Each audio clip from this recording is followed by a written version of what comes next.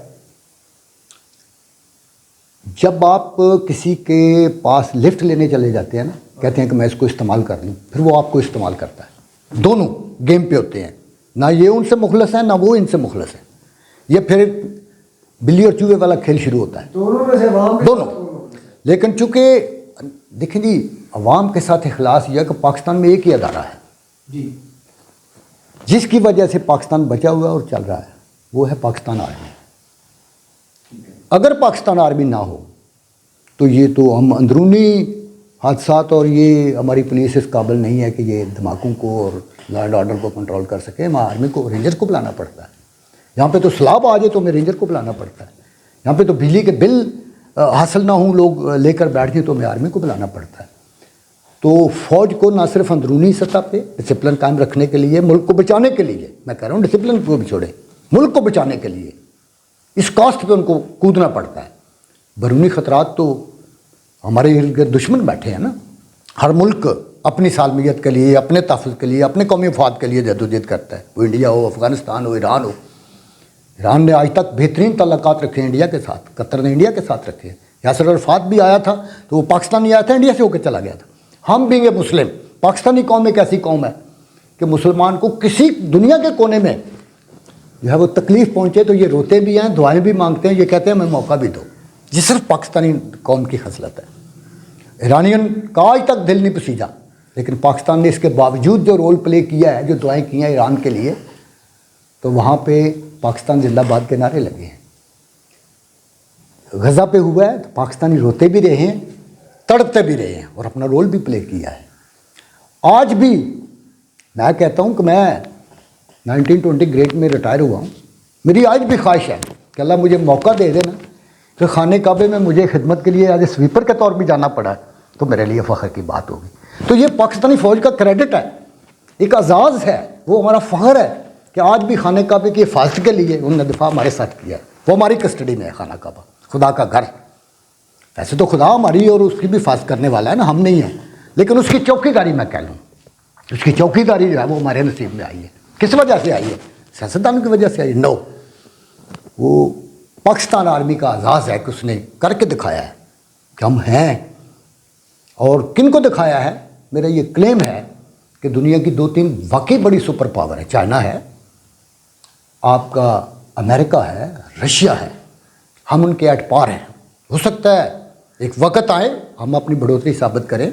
ابھی پچھلے last week میں ہی ہم نے BVR میزائل کا ایکسپیرینس کیا ہے، تجربہ کیا ہے. بیانڈ ویژن رینج، جس کو نہ کیمرہ دیکھ سکتا ہے، نہ سیٹلائٹ دیکھ سکتے ہیں، نہ انسانی آنکھ دیکھ سکتی ہے. تیمور 600 کلومیٹر تک جو ہے وہ جا کے وہ ہدف کو نشانہ بنائے گا. تو یہ کوئی مستعار لی ہوئی ٹیکنالوجی نہیں ہے. چائنا نے سیٹلائٹ بنانے میں ہمیں مدد ضرور دی ہے، لیکن جتنی یہ انڈیا کے ساتھ کارروائی ہوئی ہے وہ ساری پاکستان کی اپنی ہے، انڈیجنس ہے. مستعار نہیں ہے کہ چائنا کھڑا ہے اس نے کہا یہاں فائر کرو اور یہاں رکو. نو، یہ ہماری اپنی آرمی کا کمال ہے. اور آپ دیکھتے ہیں کہ ہم اپنی ایک کار یا موٹر سائیکل رکھتے ہیں تو اس کو ٹھیک کرانے کے لیے ہمارے پاس نہ کبھی کٹھے پٹرول ہوتا ہے، نہ کبھی ٹائر ڈلوا سکتے ہیں. تو ہماری آرمی نے ایٹم بم بھی بنایا ہے، ہماری آرمی نے میزائل بھی بنائے ہیں، اپنی گنیں بھی بنائے ہیں. ہماری آرمی نے اپنے جو ہے وہ راکٹ لانچر بھی بنائے ہیں. اور دنیا کی وہ ٹیکنالوجی کہ اتنے بجٹ تو پورے پاکستان کا اکٹھا کر لیں تو وہ ہم نہیں بنا سکتے. دنیا حیران ہے. یہ پیسہ کہاں سے آ رہا ہے؟ کیا کھانا ہے انہوں نے؟ وہ پیسے کیڈٹ کالج کما رہے ہیں، فوجی فاؤنڈیشن کما رہی ہے، پیسے فوجی فرٹیلائزر کما رہی ہے. آرمی پروڈکٹیو ادارہ ہے، کھانے والا نہیں ہے. اور اس نے ثابت کر دیا ہے کہ ہم ہیں. جب تک ہم ہیں کوئی پاکستان کی طرف سے آنکھ میلی کر کے نہیں دیکھ سکتا. تو یہ جو پاکستان کو مقام نصیب ہوا ہے یہ پچھلے 78 ایئر میں نصیب نہیں ہوا جو آج پاکستان کو نصیب ہوا ہے. ہم نے جنگیں لڑی بھی ہیں، ہاری بھی ہیں، جیتے بھی ہیں، لیکن جس مقام پہ اب ہم پہنچے ہیں، اور یہ کیوں پہنچے ہیں، کسی شخصیت کا کوئی کمال نہیں ہے. میرا بلیو ہے مقام بدر پہ تہجد پڑھ کے جو بیان محسوس کہا تھا حافظ سید عاصم منیر نے، وہی دعا مانگ کے، تو یہ بڑی پہلے سے فیصلہ کر چکے تھے اقبال، فضائے بدر پیدا کر، فرشتے تیری نصرت کو اتر سکتے ہیں گردوں سے قطار اندر قطار. اللہ مددگار ہو جاتا ہے، اس کا فضل، اس کی رحمتیں شامل ہو جاتی ہیں، اور اتنا خلوص پاکستان کے کسی اور ادارے میں نہیں ہو سکتا. ناظرین، امید ہے کہ ٹک ٹاک مائنڈ سے ہٹ کر آپ لوگ پروفیسر صاحب کی ساری باتیں غور سے سنیں گے اور پھر اپنا جو آپ کا نقطہ نظر ہے وہ کمنٹ میں دیں گے. انشاءاللہ حاضر ہوں گے اگلے پروگرام میں. خدا حافظ.